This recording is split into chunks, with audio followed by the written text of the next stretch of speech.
Saat itu gue sama temen gue Sarah ada gabung sama 5 orang pendaki. Salah satu dari mereka nih, 5 orang ini, ada yang main ilmu hitam.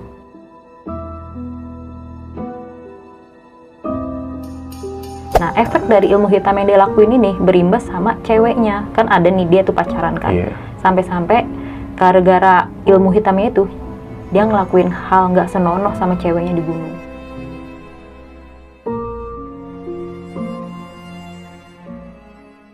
Assalamualaikum warahmatullahi wabarakatuh. Balik lagi dengan gue Indra di Besok Pagi. Cerita pendakian.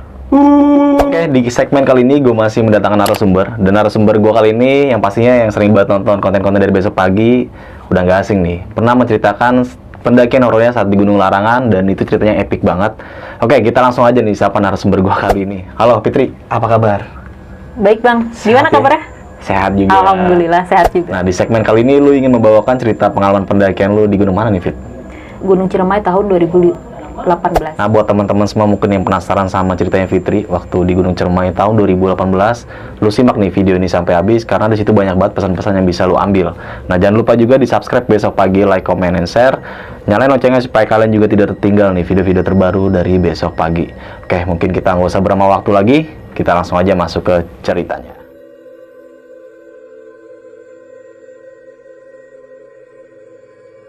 Gunung Ciremai tahun 2018 nih, Fit. Lu sempat mengalami kejadian-kejadian yang sangat ganjil, terutama yang dialami oleh teman lu itu, ya kan? Iya, teman gue ini entah kenapa lebih peka banget saat itu. Peka banget ya, dan sempat lu bilang kalau teman lu itu melakukan hal yang senonoh di Gunung Ciremai. Tuh. Di Gunung Ciremai, gunung yang sangat sakral menurut gue, ya kan? Bener. Banyak banget kejadian-kejadian yang sangat horor di situ terjadi. Saat pertama gue lihat Ciremai juga emang sakral banget saat Gila untuk sih. pertama kali ke sana ya. Nah, lu bisa lu ceritain nggak sih, Fit, lebih detailnya dari awal nih sampai akhirnya bisa mengalami seperti itu kayak gimana? Silakan. Jadi saat itu gue sama temen gue Sarah ada naik ke Gunung Gede, itu sekitar 2017-an. Nah, pas di Gunung Gede itu kan gue cuma berdua doang kan sama Sarah waktu itu. Nah, ketemu sama 5 orang pendaki. Mereka ini gue sebut aja Devan, Maya, Reki, Nurma, sama Riko. Sama mereka orang Jakarta juga. Nah, si Devan sama Maya ini pas gue pertama kenal sama mereka emang pacaran. Nah, karena ngelihat gue waktu itu cuma berdua, terus kita ketemu sama rombongannya mereka, ya udahlah gabung. Dari situ kita akrab. Nah, beberapa waktu kemudian mereka ngajakin naik ke Gunung Ciremai. Kita jadi mutualan kan, tukeran sosmed gini-gini, yuk ke Ciremai nanti tahun depan gitu kan, 2018 tuh. Oh yaudah boleh. Nah, karena gue kan waktu itu kenal sama mereka nih cuman dari jalur pendakian aja kan, bukan temen yang bener-bener kenal atau apa. Dan saat mendaki ke Gede pun orangnya asik-asik, ya udah gue okein aja sama Sarah. Oh boleh nih gabung yuk sama mereka ke Ciremai. Mereka juga belum pernah ke Ciremai katanya gitu kan. Ya udah, jadi tuh 2018 kita ke Ciremai. Ya pertengahan tahun, saat itu pertengahan tahun, janjian langsung di base camp jam 7 pagi via Apui saat itu. Nah, ketemuan kita nggak jalan bareng di Jakarta, cuman janjian langsung ketemuan di base camp. Ketemuan di base camp jam 7, udah pada ngumpul tuh di sana, mereka udah nyampe. Makan kayak biasa, sarapan dulu. Gue lihat saat itu situasinya emang agak rame. Makanya dibilangin sama ketuanya mereka nih, Riko kan kayak semacam gate-nya mereka gitu ya. Dia bilang gini, nanti sekitar 8:30 kita udah mulai trekking aja yuk, biar dapet lahan camp di pos 5, ya kan, katanya biar nggak kemalaman, soalnya kata pihak base camp agak rame gitu. Nah, di situ gue ngeliat mereka tuh masih asik aja orang gitu, kayak pas pertama gue kenal mereka di Gede kan, gue sama Sarah ya oke-oke aja. Cuman kalau ngeliat Devan sama Maya, ini penilaian gue sama Sarah saat itu ya, dia tuh emang orangnya agresif. Gue tahu nih mereka pacaran, tapi saat itu tuh situasi kan rame ya di base camp ya. Mereka tuh kayak terlalu nunjukin kemesraannya di depan umum. Nah, mungkin kalau kayak teman-teman ini udah biasa sama sikap mereka, tapi kan kita kan sebagai teman yang baru kenal kan agak risih kan ngeliatnya. Gue aja lihat waktu itu orang-orang di setan tuh ngeliat dia tuh kayak apaan banget sih. Kayak dia duduk deket ceweknya nih, si Maya ya. kita dirangkul lah, kadang-kadang ntar si Maya sok-sok duduk di pangkuan dia. Itu situasi rame, makanya ya. Oh agresif banget ya, mesra-mesraan di depan kita aja masih gitu ya, kadang cium-cium pipi itu bener. Cuman karena temen-temennya biasa aja, ya udah gue mencoba buat bersikap biasa aja. Nah udah selesai kayak gitu, gue waktu itu nilai sama Sarah ya, gue menilai Maya itu orangnya agak manja banget sama Devan. Pas mau trekking aja dia ngomong gini, nanti kalau aku jalannya telat atau apa, jangan ditinggalin ya. Terus si Devan bilang, ya iyalah nggak mungkin lah aku ninggalin pacar aku, kata dia gitu kan. Ya cie lah gitu kan. Pokoknya dia kelihatan baik banget sama pacarnya, kelihatan manis banget. Nah pas udah jam 9 lah, udah jam 9 kurang, kita mulai trekking dari base camp ke pos 1. Masih bareng-bareng tuh, masih bareng-bareng. Nah pas di nyampe pos 1 istirahat kan, kita istirahat. Yang lain tuh istirahatnya cuma 10 menitan. Tapi nggak tahu kenapa teman gue si Sarah ini kok dia tiba-tiba nafasnya tersenggal-senggal gitu kan, kok jadi kayak capek gitu. Sedangkan pas naik ke Gede dia oke-oke aja.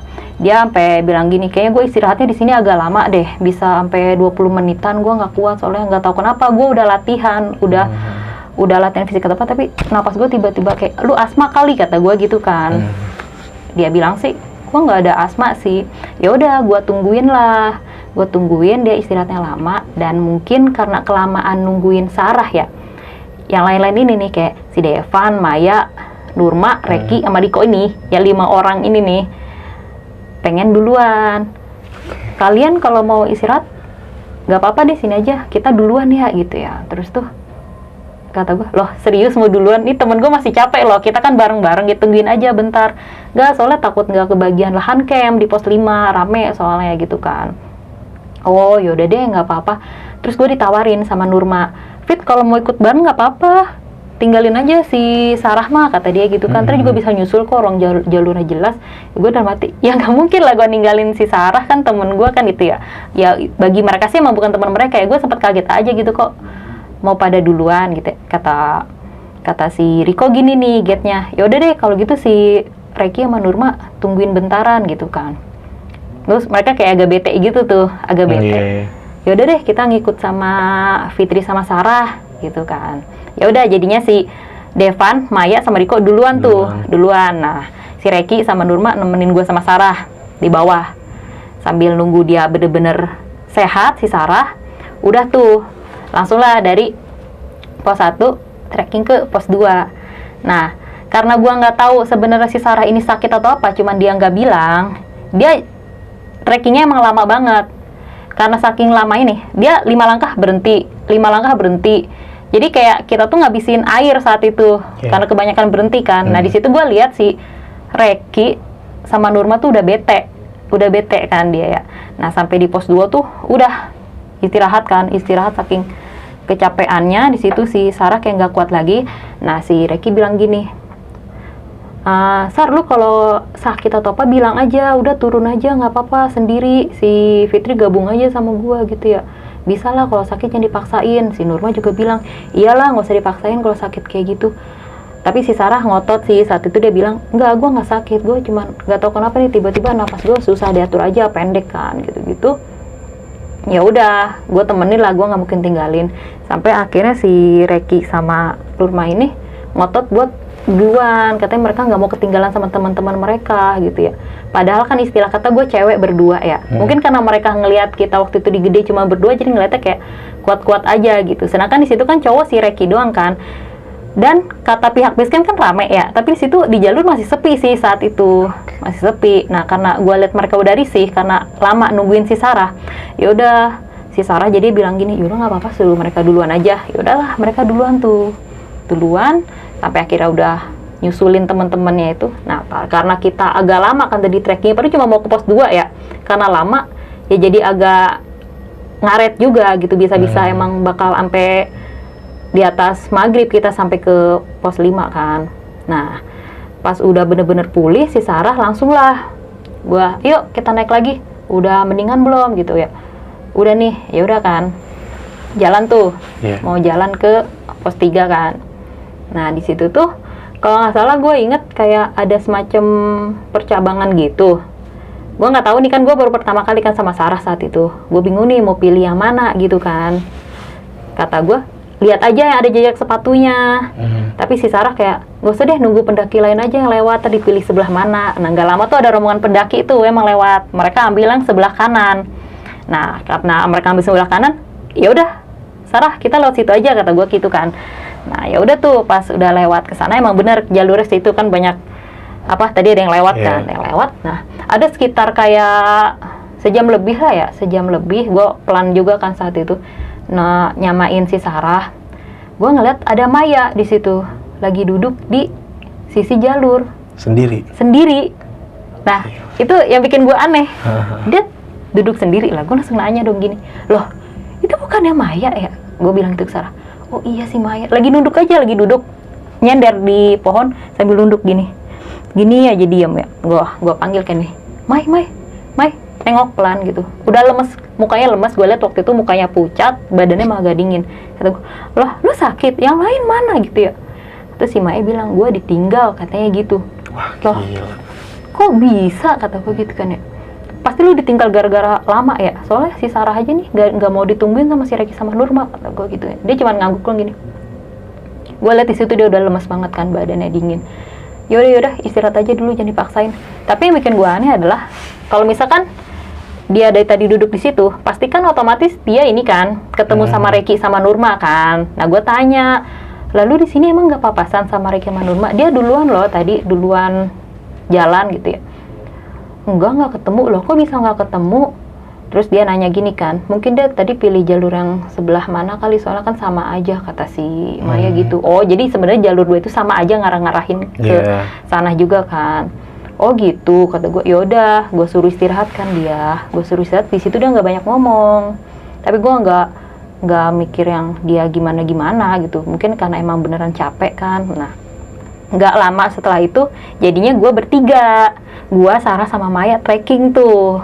Cewek mau lanjut, ya? Iya mau lanjut ke pos 3 atau ke pos 4 gitu ya. Pokoknya mau lanjut ke pos selanjutnya. Nah karena gue lihat saat itu si Maya kayak orang, dibilang ketakutan sih enggak, cuma waktu itu Sarah bilang dia pas trekking tuh nunduk terus, nggak banyak ngomong juga. Kalau ditanya kayak gitu doang kan. Maksudnya kalau capek nggak usah jalan, tapi dia bilang katanya enggak kok, nggak capek gitu kan. Terus dia nyuruh gue sama Sarah di depan aja jalannya. Gue suruh dia, nggak apa-apa di tengah, nggak mau, dia pengennya di belakang. Gue sama Sarah suruh di depan. Sarah waktu itu udah sempet bikin video vlog gitu kan, kayak bikin vlog gitu pas lagi jalan bareng sama Maya, gini.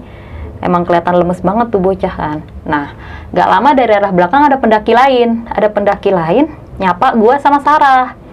Mau gini, berdua aja mbak, katanya kan gitu kan. Nah terus gue bilang, enggak kok, ada temen di belakang.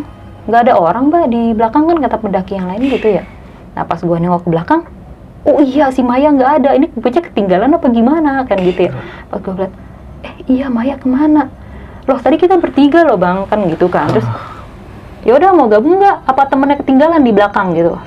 Nggak bang, kita nunggu di sini aja, mungkin kayak dia ketinggalan di belakang. Ya udah deh, kita duluan ya, kata si pendaki lain itu gitu tuh. Nah pas gua nengok tuh sama Sarah kan, emang dia ketinggalan jauh, nongol dari dia kan Ciremai View itu kan banyak pohon-pohon tinggi gitu kan. Nggak tahu dari mana dia tiba-tiba nongol dari balik pepohonan, jalannya gontai gitu kan pelan. Gua sama Sarah manggil, Mai, sorry gue nggak tahu lu ketinggalan gitu kan. Dia cuma bilang nggak apa-apa, gue capek. Dia cuma bilang kayak gitu. Nah nggak lama, dia jaraknya masih jauh, ada sekitar 10 langkah dari lokasi gue sama Sarah. Gue liat dia di situ nyenderan lagi kan, kayak orang kecapean. Nah gue berhenti lagi lah di situ. Nah karena udah mau menjelang sore juga kan, karena kelamaan. Gue mikir gini, si Maya kenapa ya diem terus ya, nggak banyak ngomong gini. Gue mikirnya gini, mungkin dia sedih kali ditinggalin sama pacarnya. Lu nggak sama pasti sikap dia pasti base camp tuh beda banget sama pas lagi nanjak. Lu bayangin aja ternyata ditinggalin dong sama si Devan dong, sampai ditinggal sendiri kayak gitu. Nah ya udah tuh pas udah lama ngelihat dia udah masih capek nggak, dia cuma bilang ya udah lanjut yuk gitu kan. Lanjut. Nah sambil nungguin dia nyamperin kita, dia lagi kekeh nggak mau beriringan, dia tetap nyuruh gue sama Sarah buat trekking di depan dia. Jadi dia lagi di belakang. Karena gue ngeliat dia lagi sakit kan, gue sama Sarah nyaranin, udah lu di depan aja biar kita bisa backup gitu. Dia kekeh nggak mau di depan katanya, nggak mau di depan, gini-gini doang. Jangan-jangan nih anak kesurupan atau gimana gitu kan. Ya udahlah, kita ngikutin apa kata dia aja kan, katanya maunya di depan. Nah, gue papasan lagi sama pendaki lain, ya kan. Terus dia nanya gini, Mbak berdua aja, dia ngomongnya gitu kan. Loh, ada temen kita ada gitu ya. Itu lagi nyandar di pohon, abang nggak lihat, kata si Sarah gitu kan. Gue sama Sarah lihat kok ada Maya, dia lagi nyender di pohon gini kan kayak orang lemes. Tapi si abang-abang pendakinya ini enggak, gue nggak lihat apa-apa. Lu indigo ya mbak, dia bilang gitu kan. Hah, indigo gimana sih, itu temen gue bang lagi nyender di situ. Mau bareng nggak gitu ya kan, karena ngeliat cewek berdua kali ya. Gak usah, nggak apa-apa, orang ini lagi nungguin temen. Ya udah dah, gue duluan ya, katanya gitu kan. Gue sama Sarah jadi kayak, kok dari tadi kita dibilang berdua mulu gitu kan. Nah terus si Sarah nyaranin, coba gue mau foto si Maya. Difoto sama dia, si Maya lagi nyender di pohon tuh, jaraknya dia tuh kayak jaga jarak gitu sama kita. Pas di foto, kalau dia beneran hal-hal aneh sih nggak mungkin ada di kamera atau apa kan. Di foto tuh sama si Sarah saat itu. Gue agak berinding juga sih, karena kok yang lain dari tadi bilangnya berdua mulu. Oke lah, kalau yang pertama kan karena emang ketinggalan. Itu kan jelas-jelas ada Maya di situ, kok mereka nggak lihat gitu. Pas di foto sama Sarah, iya kok si Maya nggak aneh-aneh gitu ya. Dan ada ya wujudnya. Ada fotonya, ada Maya di situ. Terus ya udahlah, emang kenapa kali itu bocah gitu ya. Nah karena udah mau senja tuh saat itu ya, kita kebanyakan karena trekking lama, nungguin Maya juga kan, ditambah Sarahnya juga agak capek.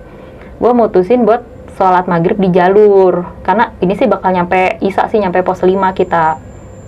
Nah pas mau sholat tuh si Sarah ini ngajakin ke Maya, Mai sinilah sholat dulu yuk gitu ya, lu masih lemes nggak, duluan aja katanya gitu kan. Dia kayak nggak mau diajakin gitu. Nah terus ya udah, gue sama Sarah sholat di jalur. Saat itu sholat di jalur, pas baru mau mulai sholat nih, itu hawanya beda. Ciremai itu kan udah pohonnya tinggi-tinggi, kabutnya juga tebel kan saat itu. Saat itu tebel. Pas udah, mungkin karena mau senja kali ya, pas mau sholat itu di situ hawa langsung dingin, nusuk. Terus tiba-tiba angin kenceng saat itu di jalur, dan nggak tahu kenapa nggak ada pendaki lain yang lewat kan. Di situ kayak semacam godaan, gue pengen sholat tapi kayak dibikin takut dulu gitu kan. Kayak dibikin takut. Nah kan si Maya ini ada di belakang kita kan, jaraknya ada sekitar 5 langkahan lah ya, 5 langkah. Ada suara Kunti ketawa di belakang. Itu gue sama Sarah mau sholat loh, mau sholat. Kita ngedengar itu, ya jujur aja mungkin karena iman kita masih tipis atau gimana, ya gue jadi takut dong. Jadi kita kayak pasti ketawain gitu, kayak sholat nggak nih, kayak pengen nengok ke belakang tapi takut gitu ya. Nah pas nengok ke belakang, di situ gue lihat nggak ada Maya di situ. Waduh. Di situ nggak ada Maya. Yang terakhir kita lihat lagi nyender. Pas kita nengok nggak ada, malah ada suara Kunti. Nah dari situ gue sama ini langsung packing lagi. Gue langsung packing lagi. Itu si Maya kemana gitu. Gue packing lagi, nggak jadi sholat kan karena ketakutan. Jujur gue juga takut. Udah buru-buru pakai headlamp buru-buru gini. Nah pas gue mau, karena pakai mukena kan saat itu masih pakai mukena, bahwa si Sarah kesandung pas lagi buru-buru karena ngeliat kok si Maya nggak ada, tapi ada suara Kunti tadi pas mau sholat kan. Nah pas si Sarah ke sandung tuh, pas gue mau angkat, di atas kelebet. Apaan tuh? Gue nggak tahu, mungkin gue ngeliatnya kayak kain warna merah kan, kelebet di atas. Pas gue gini, si Sarah juga ngeliat, mungkin itu Kunti lagi terbang atau apa ya, sambil kayak ketawa gitu. Nah yang bikin gue kaget adalah, gue nggak tahu sih Sarah itu halusinasi atau enggak. Ini Sarah yang lihat ya, dia ngelihat Kunti itu lagi bawa Maya. Dia tuh Maya diginin sama si Kunti itu, lebar kan, diginin. Ada di bawahnya dia sambil dibawa-bawa gini. Itu keterangan dari Sarah. Tapi kalau gue sendiri nggak lihat saat itu. Di situ si Sarah langsung kayak orang ketindihan. Dia kayak orang ketindihan di jalur. Dia masih pakai bawahannya masih pakai mukena gitu kan. Dia nggak bisa berkata apa-apa. Dia cuman kayak kayak ngelotot ke atas, kayak Maya gitu kan, Maya di bawah Kunti katanya gitu. Nah jadi kita mikirnya apa si Maya ditangkap Kunti apa atau gimana, emang nggak logis. Tapi di situ Sarah kayak yakinin kok emang dia beneran ngeliat. Gue liat dia langsung kaku badannya, nggak bisa. Gue cuma bisa kayak bantu dia baca doa sebisa gue baca doa sebisa gue. Nah nggak lama setelah itu dari bawah ketemu pendaki cowok juga tuh, 3 orang.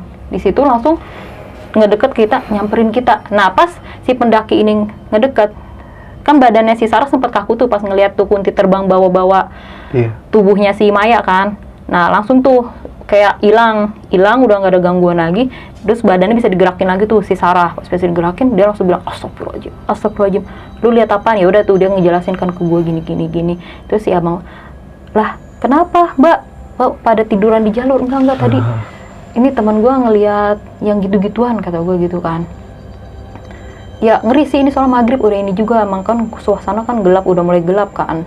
Nah karena ngeliat si Sarah udah ketakutan abis, nah jadinya kita diajakin bareng lagi. Di situ gue masih kepikiran, itu sebenarnya si Maya atau bukan? Kalau misalkan gue gabung sama yang lain, itu si Maya kemana judulnya gitu loh. Sedangkan tadi si Sarah bilang katanya si Maya di bawah Kunti badannya. Nah pas diajakin bareng sama si abang-abang pendaki ini, gue bilang gini ke Sarah, itu si Maya gimana? Udah tinggalin aja. Gue sumpah gue lihat dia dibawa sama Kunti. Tuh lihat aja orangnya udah nggak ada kan, kata Sarah gitu. Ya namanya orang kan ada yang percaya atau enggak kan. Abang-abang pendaki, hipo kali ini temen lu, halu atau apa? Lu tadi berdua apa bertiga? Bertiga bang. Terus temennya satu kemana? Ya temen gue nih bilangnya tadi lihat dibawa sama Kunti gitu kan. Si Sarah ini udah kayak orang ketakutan. Yaudah kita lanjut trekking aja kalau gitu. Si Sarah juga udah bilang udah lanjut trekking aja, gue yakin itu si Maya udah kemana tahu gitu ya. Ntar kita kasih tahu aja anak-anak, kata si Sarah gitu kan. Ya udah dari jalur itu kita ke pos 5 bareng sama 3 abang pendaki ini nih bareng. Ya sampainya udah malam kan, ada hampir mau jam 7-an tuh. Nah anehnya pas gue sama Sarah udah nyampe di tempat camp, gue lihat di situ Riko, Reki, Nurma, Devan, sama Maya ada di situ lagi masak, lagi makan biasa, lagi makan. Di situ gua sama Sarah langsung shock dong, lah kok si Maya tiba-tiba ada di situ? Nah, bukannya sedari tadi bareng sama kita, lu terakhir lihat dia apa? Di bawah Kunti gitu kan, kata si Sarah. Gua langsung sama Sarah langsung nyamperin gini. Terus mereka pas ngelihat kita datang malam ya, cuman kayak ketawa bisa doang. Si Riko sama Reki ketawa. Tuh kan bener kata gue, lu trekkingnya pasti nyampe malam, orang jalannya lambat, kata si Reki gitu ya. Gue di situ udah ketakutan, mereka cuman kayak ketawa nyantai. Nurma, yaudah nih pada makan dulu nih, nyampe juga lu kesini. Gue pikir kalian bakal turun lagi. Padahal kita udah jelas-jelas janjian bareng ya, tapi dia ngiranya kita bakal turun gitu. Kayak bener-bener cuman peduli sama kelompoknya mereka gitu ya. Di situ si Sarah langsung narik si Maya, ditarik si Maya. Apa-apaan sih lu? Di situ biasa aja, mukanya nggak kayak orang lesu, nggak kayak apa, badannya juga nggak dingin. Lah, ini Maya? Iya ini Maya. Lah terus yang tadi trekking bareng sama gua, sama Fitri itu siapa? Maksud lo apa sih? Kata si, orang gua dari tadi sama Devan kok, gua udah nyampe lama di sini, kata si Maya gitu kan. Di situ gua lihat si Sarah sih yang pasti shock. Ya gua juga sama lah, shock lah. Apa ya gue diikutin sama sosok yang nyerupain Maya atau gimana? Kalau emang itu beneran Maya di situ, berarti yang sedari tadi itu bukan Maya dong. Apa bener itu emang sosok Kunti itu sebenarnya gitu kan? Dari situ karena si Sarah ngotot, gue sama lu sini nih, gue kasih lihat buktinya. Ya kan yang tadi gue bilang dia sempat ada ambil video kan sama foto. Nah pas di video itu nggak tahu kenapa nih, pas dia mau nunjuk nih, kalau kalian nggak percaya dari tadi tuh Maya sama gua nih, gua kasih lihat videonya kan. Nah pas mau diunjukin videonya sama si Sarah kan di HP dia, nggak tahu kenapa nggak bisa di play, file rusak bacanya, file rusak kan. Di situ anak-anak, lu nggak usah ngeprank apa gimana deh, lu halu kali atau gimana. Nah terus gua masih ada satu foto, kata Sarah gitu kan, dicarilah foto dia pas si Maya lagi nyender di pohon tuh, difoto kan sama dia. Nah kita sempet curiga dia kenapa. Nah pas dibuka fotonya, ternyata emang bukan si Maya, langsung berubah gambarnya. Di situ gambarnya tuh samar-samar. Tapi gue lihat waktu itu foto kayak pocong lusuh, tapi lusuh penuh sama tanah warna coklat lah, tanah coklat itu lusuh. bentuknya samar-samar tapi kelihatan kan dari ininya itu pocong lagi nyender di pohon. Di situ si Sarah langsung lempar HP-nya. Nah di situ dilihat tuh sama anak-anak di sini. Pas si Maya lihat, anak-anak langsung pada kayak gemer tuh. Ini pocong asli gitu ya. Nah, karena si Sarah udah kayak ngotot-ngototan gitu sama si Maya, gua berani sumpah, ini yang gua foto tuh lu tadi di jalur. Nah, karena si Maya kesel kali karena dia jadi ketakutan ya. Masa gue disamain sama pocong sih? Dilempar tuh HP-nya sama si, sebelumnya kan dihapus dulu tuh. Dihapus sama si Maya kan gini-gini. Apaan sih orang gua bukan pocong, apaan banget sih? Dilempar tuh HP-nya. Di situ sempat konflik kan gini-gini. Nah, si Riko nih sebagai pemimpin lah istilahnya ya, dia langsung nenangin kan, udah nggak usah berantem, nggak usah ngomongin hal-hal mistis kayak gitu, nanti jadi suges gitu ya. Mungkin emang lu berdua karena kecapean aja kali Fitsar gitu ya, makanya yang aneh-aneh gini ya. Lu emang mungkin ya lu nggak baca doa kali atau apain dong, makanya lu diikutin sama pocong ini. Tapi iya, masa sih dia nyerupain Maya katanya gitu. Itu kan gue berani sumpah, kata gue sama Sarah, itu si Maya. Tapi kan kenyataannya Maya tuh emang dari tadi bareng sama gue sama Devan juga. Terus yang nyusul tuh cuma Reki sama Nurma, lu yang ketinggalan berdua di belakang gitu ya. Ya udahlah, karena nggak mau debat dan intinya emang Maya ada di situ. Ya udah, kata gue mencoba nenangin Sarah kan, karena Sarah kan yang lihat saat Maya katanya dibawa sama Kunti. Ya udah Sar, udah tenang aja, tenang. Toh yang penting ketahuan nih ini Maya. Kita banyakin doa-doa aja, mungkin emang sempet kena ganggu juga kali pas di bawah atau gimana gitu kan. Ya udah kita bikin tenda. Nurma, gue, Sarah sama Maya. Maya kan. Gue sama Sarah jujur aja masih kepikiran yang tadi tuh. Jadi ngelirik ke Maya. Emang bener itu Maya pas udah setenda sama kita. Nah, nggak tahu kenapa kalau gue saat itu udah, ya gue tidur aja. Ini gue denger cerita dari Sarah. Jadi Sarah saat itu nggak bisa tidur. Ada sekitar, dia lihat jam sih satu, mungkin belum nyampe jam 12 sih, tapi kan udah sepi kan. Di situ tuh tendanya tuh lumayan rame, tapi yang deketan sama kita tuh ada 2 tenda dari grup pendaki lain. Devan datang ke tenda cewek. Datang manggil yang maksudnya manggil si Maya kali ya. Di situ ternyata Sarah tuh sebenarnya belum tidur, dia cuman kayak tidur biasa, kayak masih sadar gitu. Manggil si Maya, keluarlah si Maya tuh ke tenda. Ngedengar dia omongannya si Devan ke Maya. Ini maaf aja kalau kayak kedengeran agak nggak nyaman atau gimana ya. Ini gue ceritain apa yang Sarah denger. Jadi saat itu si Devan minta begituan sama si Maya. Anjir.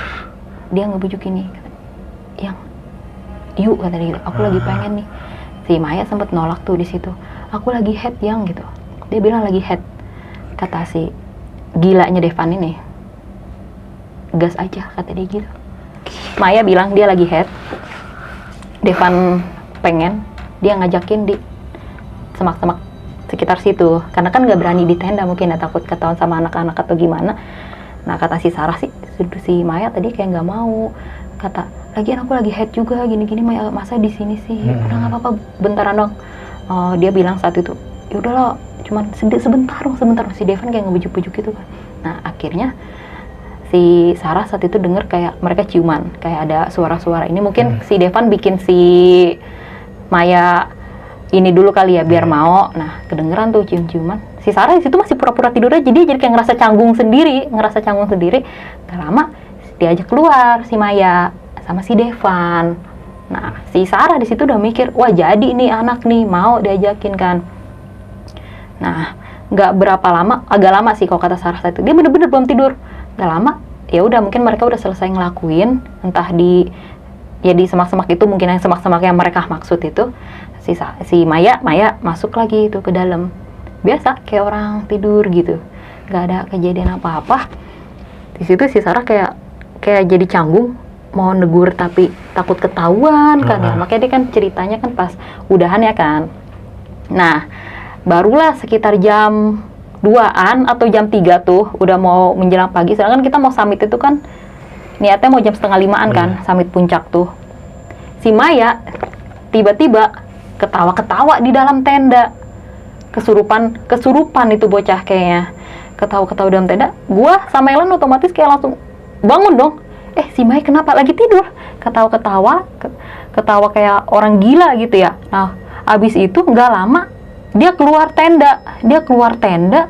Di situ ditanya sama, Mai lu mau kemana? Dia nggak ngegubris sama sekali. Dia keluar tenda, gue susulin kan sama Len. Tuh anak kenapa? Jangan kesurupan tuh, ketawanya aneh. Nah pas dia keluar tenda, gue ngeliat sama yang lain saat itu, dia mau ngerangkak naik ke pohon. Jadi kan di situ tuh pohonnya ada yang rantingnya pendek. Dia naik ke situ, naik tanpa beban sama sekali di situ. Gue kaget dong ngeliat pemandangan itu ya. Gue bangunin anak-anak cowok yang lain.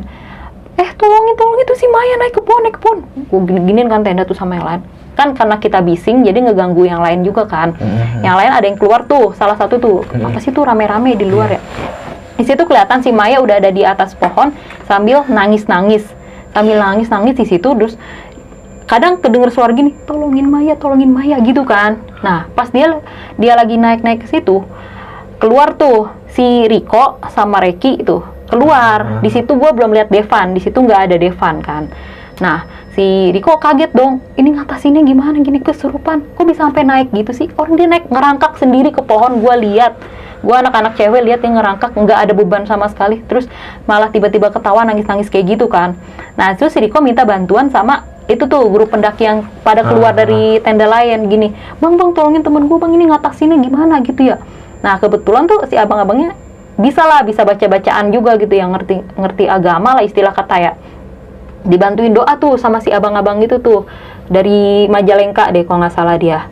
Dibacain doa gini enggak lama tuh agak reda tuh udah mulai nggak nangis lagi. Nah pas dia sadar cuman kayak nangis terus tolongin Maya kan gitu kan. Nah pas udah mau ayo Maya turun kata si abang gitu ya. Nah si abang-abang ini bilang, kok bau terasi dibakar ya gitu kan.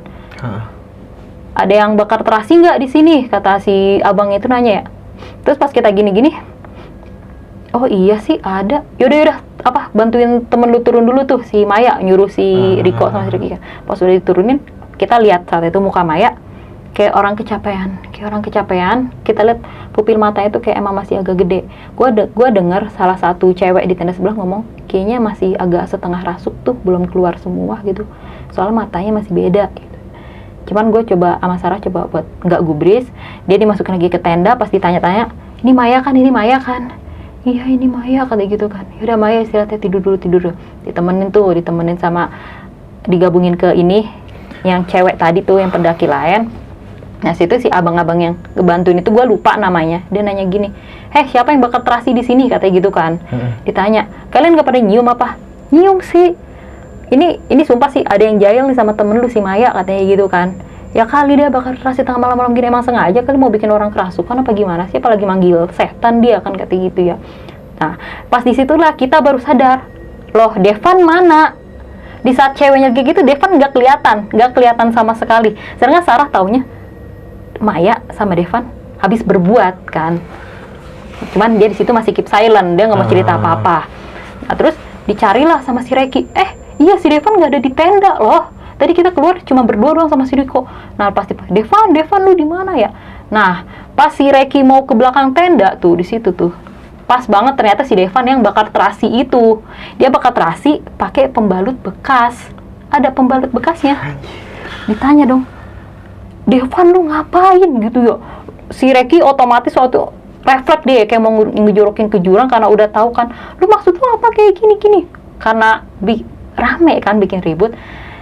Menarik perhatian yang lain tuh. Terus sama Riko, mungkin karena masih temennya ya, dia coba, jangan kenceng-kenceng, gak enak sama lain.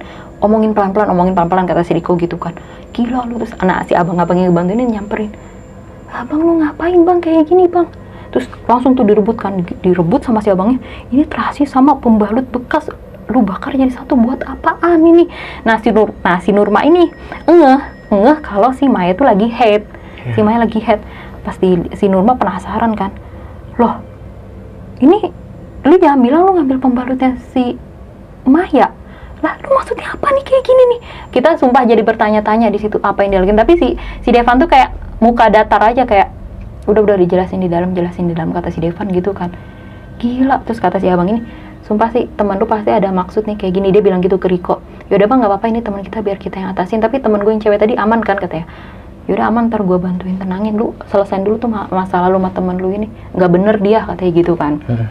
Ya udah tuh dirembukin tuh di deket tenda, ditanya-tanya lah. Kalau Riko ini kan sebenarnya orangnya emang agak adem dia ya kalau ngatasin sesuatu tuh. Ditanya baik-baik sama si Riko, lu ngapain kayak gitu? Tadi tuh si abangnya bilang kalau bakar terasi itu tuh katanya narik gini-gini, lu ngapain tuh sini? Kenapa ini pembalut masih merah kayak gini ada di tangan lu gitu kan? Sarah sebenarnya tahu, atau mungkin tadi mereka habis ini terus pembalut tadi pakein atau gimana, nggak tahu lah ya. Tapi di situ Sarah masih diem aja. Terus si Devan setelah kita desak sama temen-temennya itu, akhirnya dia jujur, gue lagi coba praktekin ilmu yang diajarin sama guru gue, katanya gitu. Gue lagi ada belajar ilmu yang gak bisa gue jelasin ke kalian. Intinya gangguan yang tadi dialamin sama Sarah sama Mai itu sebenarnya itu uji coba dari gue, kata dia gitu ya. Dia kayak semacam manggil apa buat ngegangguin Sarah sama Maya. Katanya, loh kenapa bisa dua orang ini? Karena dua orang ini yang paling sensitif menurut mata batin dia, yang gampang digangguin gitu kan. Si Nurma kaget dong, karena ya gue apalagi ya, gue ngeliat si Devan kayaknya sayang banget kan sama si Maya di bawah, tapi kok ternyata malah dicelakain sama dia sendiri gitu ya. Makanya si Nurma nanya, kok lu parah sih sama cewek lu bisa kayak gitu? Ya lagian gue putusin gak mau, kata si Devan gitu. Nah si Nurma baru inget waktu itu si Maya sebelum naik ke Ciremai pernah cerita sama si Nurma kalau si Devan pengen putus sama si Maya karena dia disuruh fokus mengkaji ilmu hitam. Jadi sama gurunya syaratnya nggak boleh pacaran gitu kan. Tapi karena karena si Mayanya kekeh nggak mau diputusin, mungkin ini spekulasinya, makanya Devan berbuat kayak gini sama Maya biar Maya kapok atau gimana gitu ya. Nah pas dijelasin ke si Devan, iya gue ngaku lagian salah sendiri, anaknya nggak mau diputusin. Gue kan udah bilang sama dia dari awal, gue tuh mau putus sama dia, mau fokus kaji ilmu hitam. Gue nggak boleh disuruh pacaran sama guru besar gue, itu syaratnya gue nggak boleh pacaran gitu kan. Si Reki langsung nyeletuk, gue pernah denger nih yang kayak gini-gini nih, lu jangan-jangan nggak boleh pacaran, lu mau dikawinin ya sama Kunti gitu, atau nggak sama makhluk lain, itu bukan urusan lu pada. Sekarang gini deh, ya udah gue minta maaf gini gue cuma ngetes doang kok, nggak gimana-mana kan, gak gue bikin mati ini si Maya. Di situ gue ngeliat dia nggak ada rasa kasihan sama sekali sama si Maya gitu. Nanti kalau emang udah nggak sayang ya jangan jadiin bahan percobaan dong. Maksudnya mungkin karena dia kesel kali si Maya nggak mau diputusin, jadi kayak semacam ngeganggu ilmunya dia, menurut keterangan dia. Kita coba ulik, si Riko kan teman deketnya si Devan nih, please lu cerita ke gue ilmu apa yang lu dalamin, lu salah ilmu, lu pergi ke dukun mana sih? Please Devan yang gue kenal tuh nggak kayak gini. Riko kan jadi kata itu udah teman SMA-an sama si Devan, cuman si Devan tetap kekeh nggak mau cerita yang sebenarnya ilmu apa yang dia alamin. Dia cuman, udahlah, gue udah minta maaf dan lupain aja, anggap aja nggak kejadian apa-apa. Besok juga udah kita summit, udah turun, anggap aja nggak kejadian apa-apa. Terus soal si Maya gue yang atasin, kata dia gitu kan. Ya udah, karena mereka ini mungkin masih sayang sama temennya ini, mereka coba buat biasa aja tuh. Yaudah kita lupain, kita bahas lagi pas udah turun. Sumpah Devan, lu jangan kayak gini lagi Devan, lu ngebayahin semua orang, kata Riko gitu kan. Sarah yang tadinya tahu mereka gituan cuman bisa diem aja, karena Sarah juga takut kalau misalkan cerita gini, lo bukan lu tadi sama Maya abis berhubungan seks ya, atau apa itu salah satu syarat loh buat ini atau lu mau nikmatin Maya dulu sebelum lu ini lu tinggalin atau gimana gitu kan. Di situ Sarah nggak ada cerita apa-apa, cukup baru dia doang yang tahu. Nah ya udah, karena kejadian itu jadi summitnya tuh agak telat. Jadi kayak jam 6-an tuh mereka tetap mau summit. Karena gue pikir setelah kejadian ini, ya udah mending kita turun aja. Sifat ego mereka tuh masih ada, kayak si Reki, yang lain-lain ini. Riko juga walaupun kelihatannya kayak independen juga, tetap dia tuh ego. Sedangkan pas gue liat Maya di tenda grup sebelah ya, dia udah lemes banget, kayak nggak mau naik. Sedangkan Devan, lu mau summit apa enggak, ditanya sama anak-anak. Enggak, gue mau turun aja, lu kalian summit aja kalian gituin. Nah pas tahu si Devan mau turun, si Maya pengen ikut sama si Devan turun. Maya mau turun juga katanya gitu. Terus tuh yang lain tetep tapi mau nanjak. Udah lu tunggu sini aja, nggak usah ikut Devan turun gitu kan. Nanjak, lu tunggu sini sampai gue summit gitu ya. Tapi si Maya tetap mau turun. Ya udah kalau kalian nggak mau nemenin nggak apa-apa, gue sendiri gitu ya. Karena gue sama Sarah nggak tega kan, teman-temannya kekeh mau ini. Gue kan sama Sarah istilah kata bukan teman lamanya si Maya ya, tapi kok mereka tetap nggak peduli gitu ya. Jadi gue sama Sarah memilih buat nemenin Maya turun, jadi si Devan juga turun tuh. Nah Kita turun berempat, tapi Devan tuh jalannya duluan terus. Dia bener-bener si Maya itu nggak dipeduliin sama dia, beda banget sifatnya sama pas di base camp. Yang kelihatannya mesra gini. Gue panggil kan, Devan lu cepet-cepet amat, ini Maya dong, tungguin, dia lagi lemas banget. Bener-bener nggak digubris, dia cuma nengok, cuman gitu, langsung turun sendirian. Sampai ada pendaki lain yang lihat di bawah, itu teman kalian? Iya, kok duluan aja, ini ceweknya. Iya, ini ceweknya ditinggalin, gila kata gitu. Ya udah, jadi gabung sama pendaki lain tuh. Di situ Maya, gue lihat sama Sarah, dia tuh kayak beda emang. Mukanya masih pucat, gue lihat pupil matanya juga masih besar. Tapi itu emang bener Maya, cuman mungkin karena dia sakit karena kejadian itu kan. Nah, nggak lama kita nyampe base camp. Ya udah lumayan siang lah, sedangkan yang lain-lain kan dia summit kan, masih di atas. Nah, gedeknya lagi pas nyampe di base camp, ngelihat si Devan lagi bercanda aja sama pendaki lain, ramah lagi, sedangkan pas udah ketahuan kayak gitu dia agak jutek kan sama kita. Terus ini lo ceweknya lo, lu tinggalin kayak gini juga gara-gara lo juga. Asik aja bercanda sama yang lain, ketawa-ketawa. Mungkin yang kesel banget si Sarah kali ya, karena dia udah tahu apa yang Devan perbuat di atas kan. Sarah langsung nyamperin Devan, gedek kan dia, ditarik sama si Sarah, ditarik. Nah si Devan kan kayak pakai gelang kayu gitu kan, gelang kayu bulat-bulat gitu, nggak tau lah. Ditarik sama si Sarah, putus gelangnya itu tuh, nggak sengaja kan si Sarah juga saking keselnya. Pas ngeliat gelangnya putus, dia kayak langsung kesel gitu sama si Sarah langsung diginiin, gelang gue rusak jir kata dia gitu ya. Ini bukan gelang sembarangan kata si Devan gitu. Emang gue liat tuh kayak gelang-gelang kayu yang mungkin bagi dia itu gelang dari jimat kali ya, dari gurunya atau apa. Sama dia tetap dicariin per butirnya, bantuin lu cari, ini bukan gelang sembarangan ya, gitu. Sama si Sarah digini-giniin, bodo amat. Terus langsung tuh tatapannya jutek banget gini, lu lihat tuh cewek lu tuh malah kayak gitu. Yaudah sih biarin aja, orang udah gue putusin juga. Lu kalau misalkan dibongkarin rahasia lu ke orang tuanya si Maya, gimana? Si Maya kesurupan gara-gara ulah lu sendiri. Terus si Sarah bilang gini, Sarah cerita, gue tahu loh apa yang lu perbuat sama Maya di atas, gue denger lu make dia kan pas kita lagi tidur. Nah di situ tuh diem lu, gue bisa aja ngaduin kalau misalkan lu berani macam-macam tuh gimana, makanya urusin tuh cewek lu. Kalau gue jahat gue bisa langsung aduin ke temen-temen lu gitu kan ya. Nah di situ si Devan cuma diem aja tuh, langsung tuh disamperin tuh si Maya, tapi tetap mukanya jutek bagaimana. Nah karena gue ngerasa si Maya belum aman sama si Devan, gue nunggu Riko sama si Nurma turun. Nah, pas udah turun, karena ya udah nih, udah sama temen-temennya kan, gue ngerasa lega dan gue udah kapok ngedaki sama mereka juga. Sarah juga udah kapok kan, karena egois lah gini. Terus gila sih ini si Devan salah satunya. Gue sama Sarah mutusin buat balik duluan, udah nggak mau bareng sama mereka lagi. Yang penting Maya udah ada di tangannya Nurma sama Riko kan, gue ngerasa udah cukup aman. Jadi di situ gue mau langsung balik gini. Sorry buat kejadian kan, ada ini nggak, ada gosip nggak sampai base camp kan gitu ya. Kayaknya paling si abang-abang yang kemarin tuh cerita sih paling soal si Maya kesurupan gini. Nyampe tuh saat itu katanya, ada yang kesurupan ya di pos 5. Iya katanya, sampai naik-naik ke atas pohon gitu kan. Tapi kalau soal gara-gara cowoknya mungkin masih keep silent kali ya si abang yang ininya ya. Karena kan dipesan sama Riko, nggak usah cerita-cerita dulu gitu kan.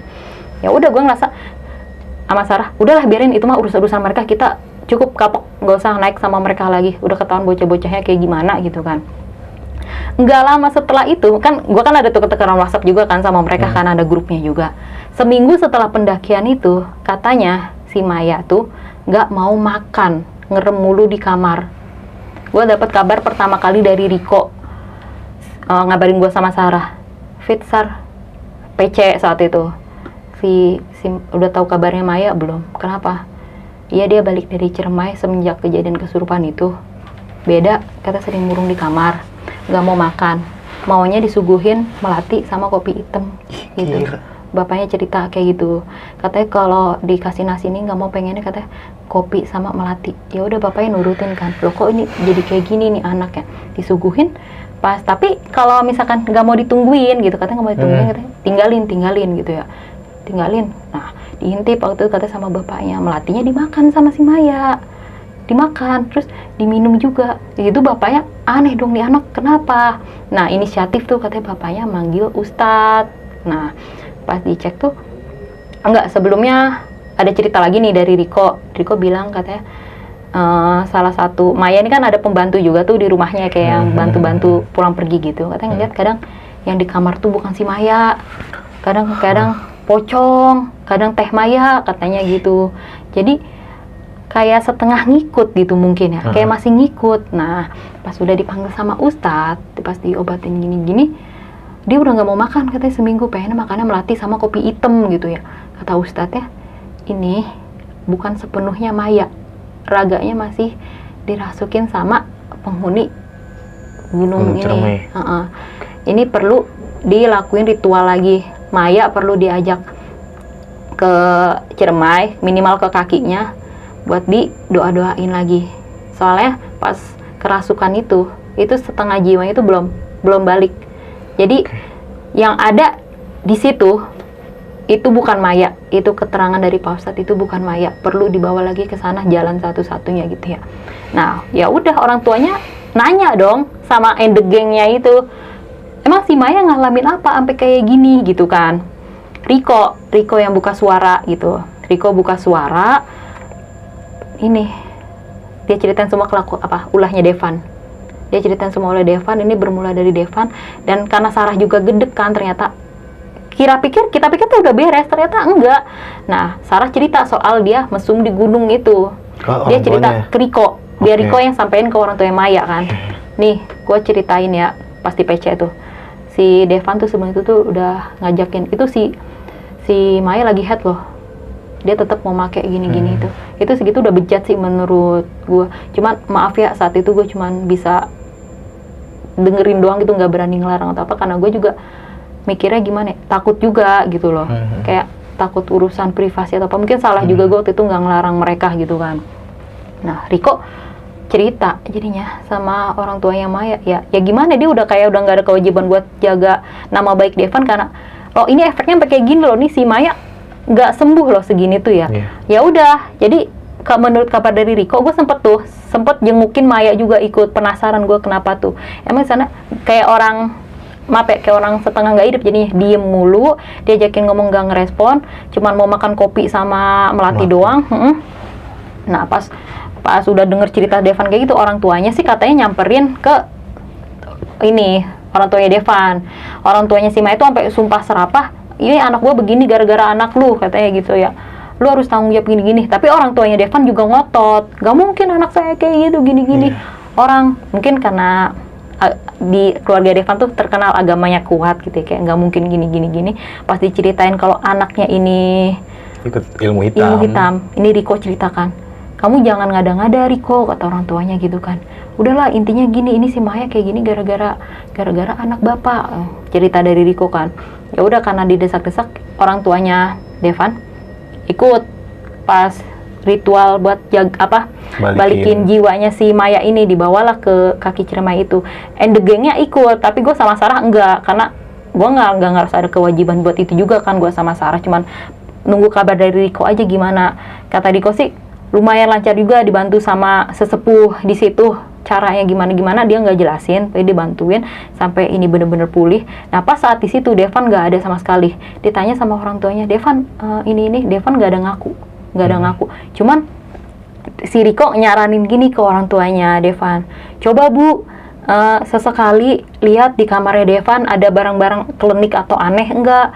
Soalnya pas kejadian itu dia bilang, kata dia lagi berguru ilmu hitam atau apa. Riko mah kasihan, takutnya dia diajarin sama dukun sesat atau apa. Nah, mungkin didengar lah, tapi meriksanya pas nggak ada si Devan. Emang bener, pasti bongkar-bongkar tuh katanya, cerita nih Riko nih ceritanya ke aku sama Sarah, ada barang-barang klinik kayak keris, terus kayak yang termasuk gelang yang kata dia ini nih.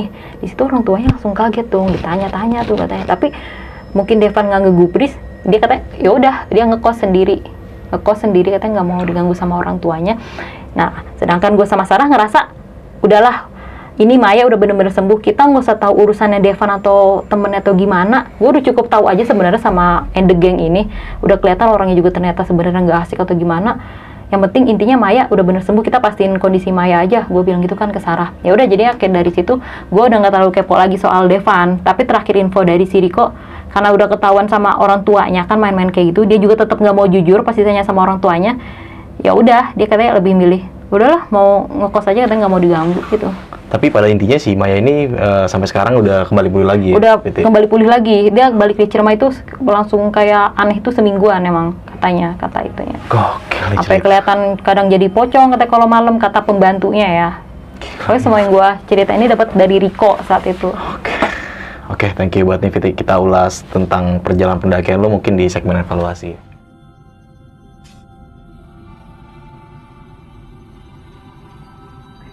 Oke, di segmen evaluasi ini kita akan membahas cerita pengalamannya Fitri saat di Gunung Ciremai pada tahun 2018. Tapi sebelum masuk ke pembahasannya, nah, menurut kalian semua yang nonton, menanggapi si Devan itu seperti apa? Lo tulis nih di kolom komentar ya. Lu sempat ada kepikiran gak sih sebelum naik pendakian ini, kayak gue merasa lu kan naik sama orang yang belum terlalu akrab banget ya kan sebelumnya ya kan, dan lu kan nggak tahu karakter mereka masing-masing nih. Iya. Dan cuma ada beberapa doang tuh, termasuk si Sarah kan temen lu. Iya, kalau Sarah emang udah cukup kenal lama sih kalau sama Sarah. Sama The Gang ini yang 5 nih yang cuma kenal gede doang saat itu. Oke, tapi ada pembahasan sebelumnya gak sih kalau si ini gini? Enggak sih. Jadi kenapa gue sama Sarah mau diajakin sama mereka? Sarah pasti gede, asik, solid gitu, teamable gitu ya. Dan nggak ada ini ya, kejanggalan kayak di Ciremai waktu. Nggak ada. Tapi pas ngelihat pas awal-awal si Sarah udah kecapean aja, mereka udah kayak risih gitu. Dari situ aja udah kelihatan nggak seasik kayak pas di gede ternyata gitu. Udah mulai kelihatan sifat aslinya. Lebih bikin gue kaget. Anjir si Devan kayak gitu, kan pasti gede orangnya asik-asik aja loh, nggak kayak yang pas di Ciremai. Makanya ini anak mulai mendalami ilmu mungkin pas tahun-tahun itu gimana, nggak tahu itu anak bisa kenal yang kayak gitu dari mana. Nah, di pendakian lu kan lu sempat mengalami kejadian yang mungkin ini gila banget sih, lu melihat si Maya tapi ternyata bukan si Maya ya? Iya, dan yang lebih gila lagi sih si Sarah yang katanya ngeliat si Maya dibawa terbang tuh sama Kunti. Gua nggak ngeliat sih, cuma si Sarah itu. Makanya yang si Sarah langsung kayak orang ketindihan kan dia. Karena dia dikasih lihat mungkin. Tapi sayang banget ya, yang lu sempat videoin tuh videonya korup ya? Korup saat itu. Korup tuh yang fotonya itu tuh, yang foto si Maya Toto berubah jadi pocong tuh dihapus saat itu sama si Maya saking ketakutannya dia. Aduh, itu gila banget. Emang aneh sih sepanjang perjalanan kayak emang bukan si Maya sih. Gue pikirnya dia sakit. Kalau nggak sakit emang setengah kesurupan. Ternyata emang bukan si Maya. Gila sih emang itu. Nah, di pendakian lu itu pada saat itu kan ada dua rombongan pendaki ya, yang udah Nagoro. Kok lu cuma berdua doang? Nah, dari awalnya lu sempet curiga nggak sih? Kalau yang pertama enggak. Karena ya wajar mereka bilang berdua, orang si Maya ketinggalan jauh di belakang. Nah yang pas kedua itu tuh yang udah mulai curiga, makanya si Sarah langsung coba tag pakai kamera. Pas enggak si Maya, pas langsung di tag di tempatnya emang gambar Maya. Gue liat Maya bukan pocong gitu. Ternyata makanya pocong ya? Iya, kalau emang itu ulahnya si Devan, berarti ilmu apa yang dia lakuin sampai bisa efeknya kayak gitu loh. Berarti kan bukan sembarang ilmu sebenarnya itu si Devan. Mungkin awal-awal percobaan atau apa dia nggak pernah ada mau cerita, bener-bener keep silent ilmu apa yang dialami dan guru dari mana. Tapi yang jelas pasti bukan guru yang benar.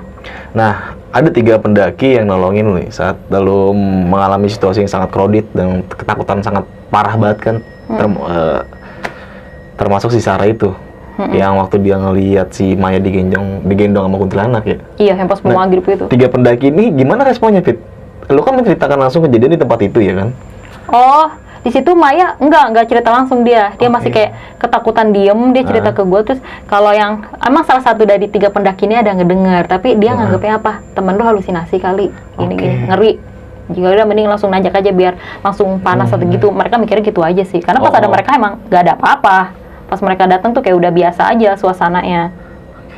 Nah, sampai lalu di pos 5 ya. Di pos 5 ini lu melihat keadaan si Maya ada di lokasi.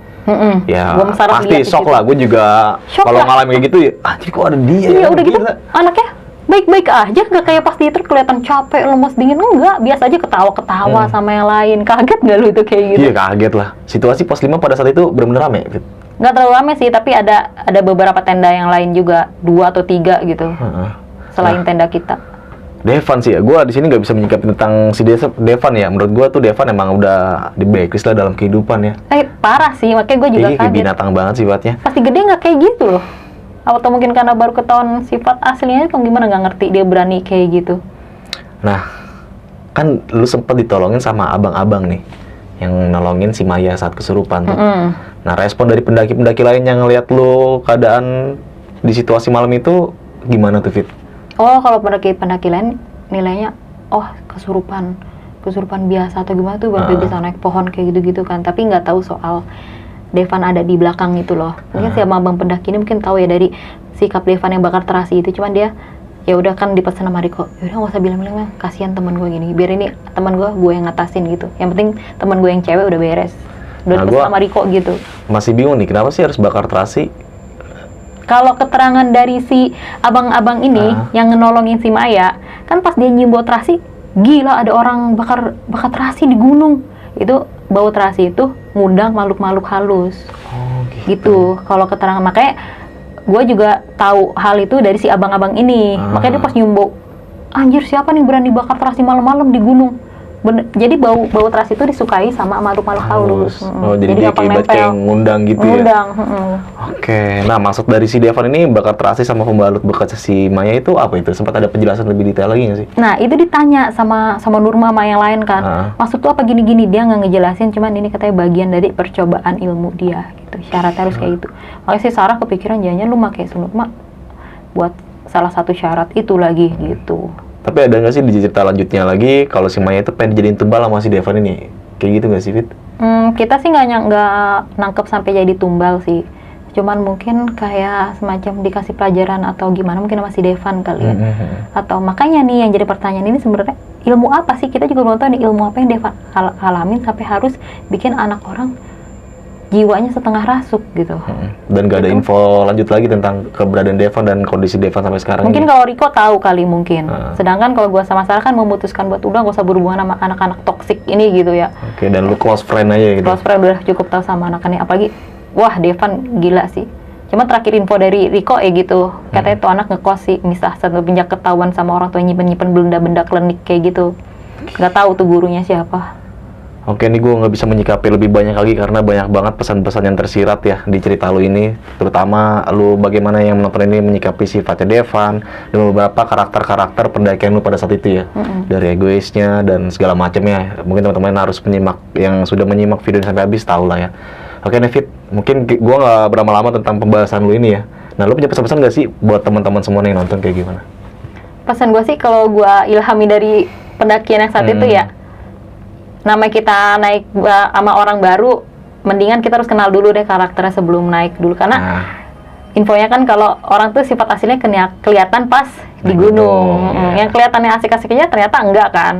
Jadi ya berusaha kenalin karakternya dulu sebelum naik bareng gitu aja buat kitanya sama-sama enak juga gitu. Seperti pepatah ya, tak kenal maka tak sayang. Berarti itu benar juga ya? Bener, ternyata gue ngalamin saat itu sama Sarah. Biasa sih kalau ketemu orang random asik-asik aja, tapi nggak tahu yang ini gila sih. Oke sih, menurut gue ini gila banget cerita lu nih, sampai nggak nyangka juga lu bisa mengalami kejadian itu. Dan si Devan, aduh gue nggak bisa ngungkap Devan gimana nih. Teman-teman yang nonton coba lu komen di bawah ini kayak gimana tuh lu nyinggapin tangannya Devan. Mungkin Devan sekarang masih hidup ya, semoga masih sehat-sehat selalu Devan. Dan semoga udah nggak belum pelajari ilmu hitam, karena dimana kalau kita mau pelajari ilmu hitam pasti ya dampaknya buat sekitar kacau juga ya. Kacau sih, apalagi ilmu dia kayak gitu besar sih. Kacau itu mah, sampai memakan korban ya. Mungkin si Maya menurut gua mau dijadiin tumbal juga. Bisa jadi sih ya, mungkin karena jiwanya masih kuat, jadi kayak baru setengah aja mungkin gitu ya. Ya, ini menurut pandangan gua aja ya, Fit ya. Mau mungkin jadi dukun kali dia. Oke, nih Fitri, thank you banget nih lu udah mau berbagi cerita lu di Gunung Cermai 2018 di besok pagi. Iya bang. Dan mungkin gue juga nggak mau ngasih pesan lebih banyak karena di atas gua mungkin ada yang lebih bagus lagi lah ya pesan-pesannya ya. Oke, dari gue Indra, saksikan video-video berikutnya dari besok pagi. Wassalamualaikum warahmatullahi wabarakatuh.